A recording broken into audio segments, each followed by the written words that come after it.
Did you know that Chennai may soon have a Disneyland or Universal Studios style amusement park as announced by the Ministry of Tourism? Join me today in discovering this upcoming 100-acre park and its likely locations around Chennai. Also, fly with me directly from Chennai to Los Angeles and check out the Disneyland and Universal Studios in California to see whether we match up to it. All we have is 8 minutes, so let's jump right into this episode.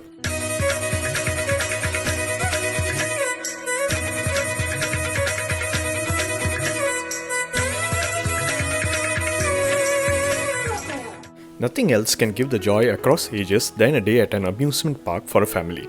Many Indians who were fortunate with spending power would have realized this joy on two great amusement parks in the world, the Disneyland and the Universal Studios.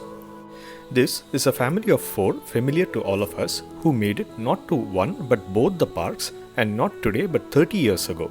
This is why the movie Jeans, despite not having a great story in it, will always be a timeless favorite for me, for having opened me up to the American class of amusement parks that I could only dream of back then. But what if I told you that an equivalent of these amazing parks is headed to Chennai soon? Yes, Tamil Nadu's tourism department has revealed in its 2023 plan on creating one large format amusement park similar to the global theme parks like the Disney and the Universal Studios, with an area of at least 100 acres in the outskirts of Chennai. The amusement park shall be developed through a private sector participation. To give you an idea of its size, a cricket ground like Chepauk is about 4 acres in area. So imagine 25 such Chepauk grounds coming together to make 100 acres of amusement park within the city. Let's now look at what this proposed amusement park may contain. It's definitely going to have a set of indoor games, a set of outdoor games or rides, which may be 30 in number, some entertainment shows, some sports facilities for recreation activities. And also the minimum covered indoor entertainment or sports facility may be of size 20,000 square feet. Where could this park likely be situated?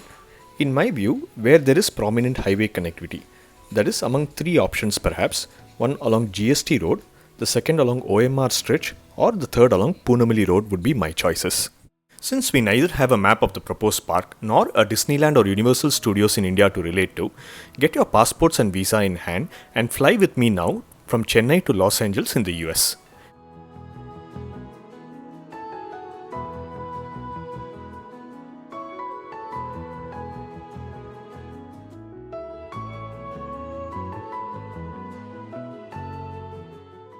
There, we reached LA's International Airport, and now let's take a short ride southward to Anaheim to head to the Disneyland resorts. Disneyland in Anaheim was designed and constructed under the direct supervision of Walt Disney and opened on July 17, 1955. This coincidentally occupies over 100 acres similar to the proposed Chennai park. Disneyland Resort is divided into Disneyland Parks and the Adventure Resorts. The Disneyland Park consists of 9 themed lands that you can see in different colors in this map. Starting from the main street at the bottom, let's go in clockwise direction through the 9 themes quickly.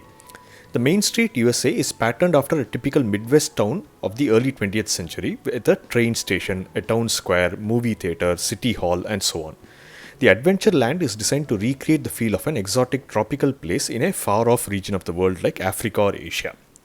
New Orleans Square is home to the Pirates of the Caribbean and the Haunted Mansion. Frontierland is home to the Pinewood Indians band of the animatronic Native Americans who lived in the banks of the rivers of America. Critter Country has a Splash Mountain whose theme has the Princess and the Frog and a dark ride called The Many Adventures of Winnie the Pooh. Star Wars Galaxy Edge is set within the Star Wars universe in the Black Spire Outpost village on the remote frontier of the planet of Batuu. Fantasyland has several dark rides, the King Arthur Carousel, and various family attractions, Peter Pan's Flight and the Sleeping Beauty's Castle. Mickey's Toontown is based on the 1930s cartoons aesthetic and is home to Disney's most popular cartoon characters. And lastly, Tomorrowland attractions have been designed to give an opportunity to participate in the adventures that are a living blueprint of a foreseen future. Let's now move to Disney's California Adventure Park, which opened in 2001 on the site of Disneyland's original parking lot. This 72-acre park is themed after Disney's interpretation of California. Similar to Disneyland Park, Disney California Adventure is divided into 9 themed lands: Buena Vista Street, Pixar Pier, Paradise Gardens Park, San Francisco Square, Performance Corridor, Grizzly Peak, Hollywood Land, Cars Land, and the Avengers Campus. Instead of going through each park again, I'll save you some time and cover just one of my favorite theme, the Avenger Campus. The Avenger Campus is inspired by the Marvel Cinematic Universe and features attractions based on the characters originating from the Marvel comics and appearing in the MCU media. So this area is anchored around the Avenger Campus located on the former restricted grounds of Stark Industries and the Scientific Reserve Complex. Some of the attractions and restaurants include the Guardians of the Galaxy Mission Breakout, the Web Slingers, which is a Spider-Man adventure, the Ancient Sanctum of Doctor Strange, and the Pym Test Kitchen.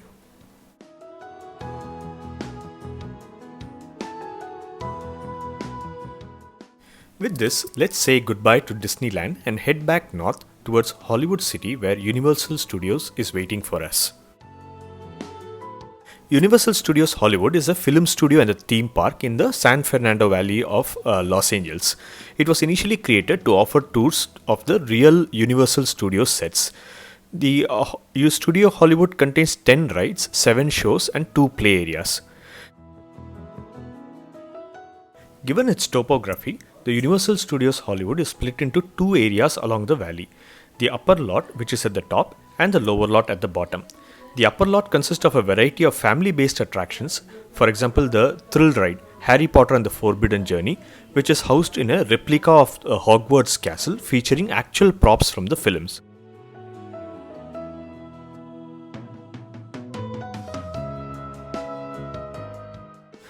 Whereas the lower lot is much smaller, and there are 4 rides at this section of the park, and each have certain height restrictions.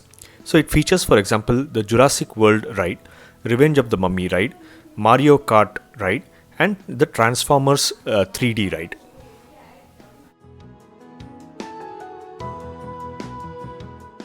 Before we conclude, some thoughts on the upcoming park: that it should neither be all Western or all native Tamil or Indian based, but a healthy mix of both themes for everyone to enjoy. Particularly, our land is abundant with native movie themes from Ponniyin Selvan, Endiran, Bahubali, or even song themes from the latest Arabic Kuthu. Let's also guess the right pricing for such a theme park. For comparable entertainment, that is a movie in a PVR hall, for a 3-hour show, we may spend 200 to 250 on ticket and up to 150 on a drink and snack. If the government is able to open the theme park from 8 am to 5 pm, that is 9 hours, the right pricing could be about $750 for the ticket and $450 for food and beverages. All this being said, let's see when and how the much anticipated park comes up and wish it all the best.